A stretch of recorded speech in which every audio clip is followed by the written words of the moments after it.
Morning student. मैंने आपको जो है इससे पहले समास और उसके समास के भेद, उनकी ट्रिक्स और उसमें अव्ययी भाव समास पहले बता दिया है। अगला समास है आपका तत्पुरुष समास। तत्पुरुष समास जो है वह समास शब्द जिसकी परिभाषा है जिसको विग्रह करने पर, अलग अलग करने पर उसके कारक चिन्ह का लोप हो जाता है। आपको अपने कारक पढ़े होंगे, कर्ता ने कर्म को कर्ण से संप्रदान के लिए पदान से अलग होने में, षष्ठी संबंध काकी के रारी नानी ने और सप्तमी अधिकरण में पेपर। तो वो कारक जो पढ़े हैं ना, वो कारक के हिसाब से ही तत्पुरुष समास के 6 भेद भी कहे गए हैं, है ना। कर्म तत्पुरुष, किरण तत्पुरुष, संप्रदान तत्पुरुष, अपादान तत्पुरुष और संबंध तत्पुरुष, अधिकरण तत्पुरुष। ये जितने जो 6 कारक है ना, ये 6 कारक के हिसाब से 6 तत्पुरुष कहे गए हैं। तो लेकिन सिंपल, आप डीपली मत जाओ, आप सिंपल समझ दो कि सामासिक शब्द को जिसको विग्रह करने पर कारक चिन्ह का लोप हो जाता है उस तत्पुरुष समास कहते हैं। जैसे वन गमन, वन को गमन, है ना। तो ये क्या हुआ, इसमें को जो है का लोप हो गया। यहाँ पे को जो है क्या था, इसमें कारक था। कारक आपको बता देता हूँ मैं एक बार। द्वितीया कर्म को, तृतीया करण से, चतुर्थी संप्रदान के लिए, पंचमी अपादान से अलग होने में, षष्ठी संबंध का की के, है ना, सप्तमी अधिकरण में पे पर। तो अब जैसे मान लीजिए जो को आ गया, को कहाँ आता है, द्वितीया में। तो यहाँ पर कौन सा तत्पुरुष हो गया, द्वितीय तत्पुरुष हो गया, द्वितीय तत्पुरुष, है ना। वन को गमन कौन सा तत्पुरुष हो गया यहाँ पे, द्वितीय तत्पुरुष हो गया यहाँ पे।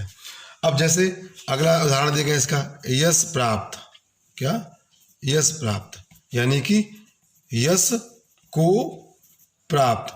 तो यहाँ पर को आ गया, को छिपा हुआ है, यश प्राप्त में क्या हुआ है, को छिप गया। वनगमन में क्या है, को छिप गया। तो तत्पुरुष को अगर सिंपल समझे तो विग्रह करने पर कारक चिन्ह का लोप हो जाता है। कारक कौन से होते हैं, कर्ता ने कर्म को करण से संप्रदान के लिए, अपादान से अलग होने में, षष्ठी संबंध काकी के रारी नानी ने, सप्तमी अधिकरण में पे पर। ये कारकों का लोप हो जाता है तो वो जो है तत्पुरुष समास कहलाता है। तत्पुरुष समास के 6 भेद हैं। जितने 6 कारक हैं तो 6 भेद हैं हमारे पास तत्पुरुष समास के। आप भेदों में मत जाओ, आप सब सिंपल तत्पुरुष समास समझो पहले।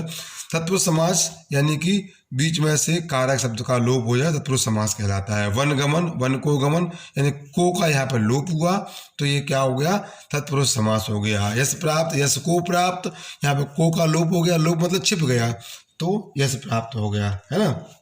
ऐसे अगर उदाहरण देखें, सर्वप्रिय, यहाँ देख लिखता हूँ मैं, सर्वप्रिय अर्थात सबको प्रिय। तो को शब्द का यहाँ पे लोप हुआ तो ये क्या हुआ, तत्पुरुष समास हुआ। और क्योंकि को है तो कौन सा हो गया, कौन सा कारक में कौन सा लगा, द्वितीय तत्पुरुष हो गया। यहाँ पे घबराने की जरूरत नहीं है, ध्यान से समझेंगे। उसके पहले आपको याद होना चाहिए, कारक याद कर लीजिए, है ना। कारक याद करके कर लेंगे तो आपको इजीली समझ में आ जाएगा कि कौन सा तत्पुरुष यहाँ पे बनता है। को के लिए कौन सा कारक होता है, द्वितीय कारक होता है। तो अगर कहीं पे बीच में को शब्द आ रहा है तो तत्पुरुष कौन सा हो गया, द्वितीय तत्पुरुष हो गया। और अगर अंदर नहीं जाओगे तो सिंपली समझो कि केवल कारक अगर में जो है उसमें कारक चिन्ह का जो है लोप हो रहा है तो वो जो तत्पुरुष समास बनता है।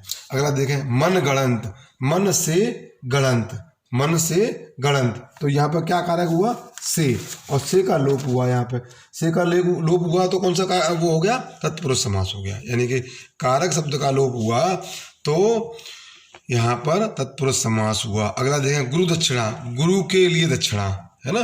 तो यहाँ पर के लिए शब्द का क्या हो गया, लोप हो गया। गुरु दक्षिणा में केवल गुरु दक्षिणा में क्या दिखाई दे रहा है, गुरु दक्षिणा दिखाई दे रहा है। लेकिन वास्तव में क्या था, इसका विग्रह करने पे क्या हुआ, गुरु के लिए दक्षिणा। तो कारक क्या था यहाँ पर, के लिए।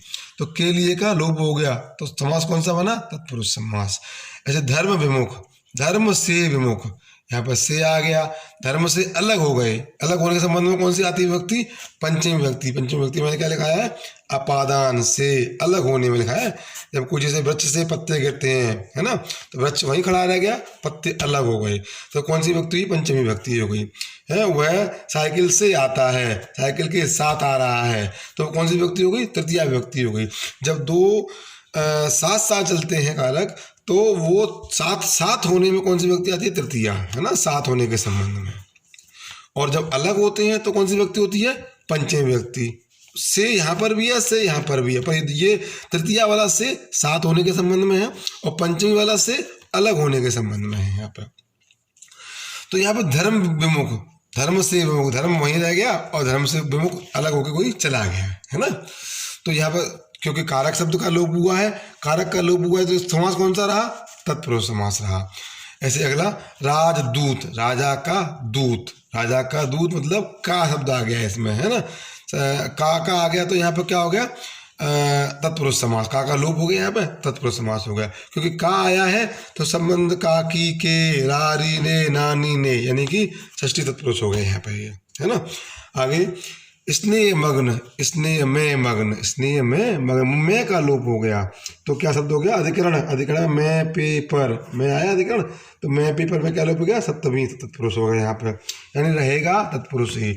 अगर साधारण शब्दों में कहूँ, अगर आप अलग अलग भेद में न जाओ, तो सिंपल इतना बात समझिए कि यदि किसी सामासिक पद में से कारक शब्द का लोप हो जाता है तो उसे तत्पुरुष समास कहते हैं।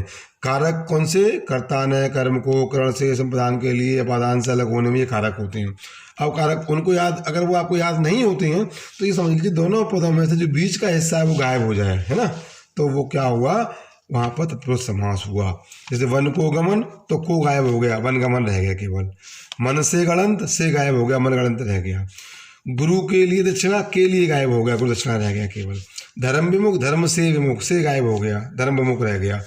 राजा का दूत, का गायब हो गया, राजदूत रह गया। स्नेह में मग्न, में गायब हो गया, स्नेह मग्न रह गया।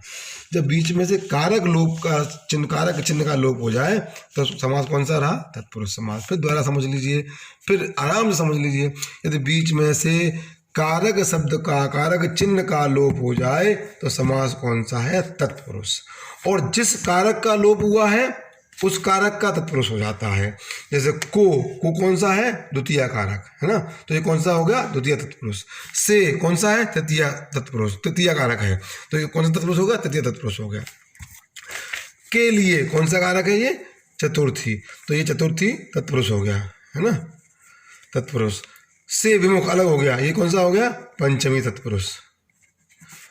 का आ गया, का कौन सा हो गया, षष्ठी तत्पुरुष, षष्ठी तत्पुरुष।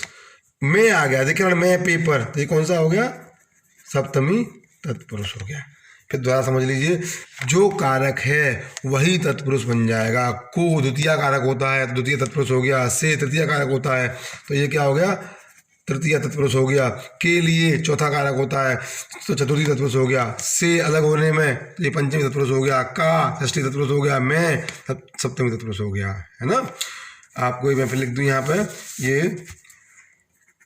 को, से, के लिए, का, की, के, मैं, पे, पर, ऐसे शब्द आए। सिंपल भाषा में समझिए, ऐसे शब्द बीच में से गायब हो रहे हों। कौन से, जैसे को गायब हो रहा हो बीच में से गायब हो रहा हो बीच में से, के लिए गायब हो रहा हो बीच में से, का, की, के गायब हो रहे हो बीच में से, मैं, पेपर गायब हो रहे हो बीच में से, तो वहाँ कौन सा तत्पुरुष होगा, वहाँ तत्पुरुष समास होगा। वहाँ पर कौन सा समास होगा, तत्पुरुष समास होगा। यानी बीच में से कारक शब्दों का लोप हो गया तो वो तत्पुरुष समास होता है, और जिस कारक का लोप हुआ है वही तत्पुरुष समास होता है। अगर कारक आपको याद नहीं होते हैं तो आप इस बात पर आइए सिर्फ कि को, से, के लिए, का, की, के, में, पे, पर, ये चीज़ें गायब हो जाती हैं बीच में से, तो वह तत्पुरुष समास होता है। और अगर आपको डीपली पढ़ना है तो आप ये जानिए कि जो कारक आपका है यहाँ पर, उस कारक का वही तत्पुरुष समास बनेगा। आप इस वीडियो को रिवाइंड करके 2-3 बार देखेंगे, सुनेंगे, तो आपको क्लियरली समझ में आ जाएगा। बिल्कुल मैंने एक एक चीज़ आपको क्लियर कर दी है और बहुत ट्रिक से बताई है मैंने आपको, तो वो आप आराम से को समझ सकते हैं मैंने बिल्कुल आराम से, है ना। अब मैं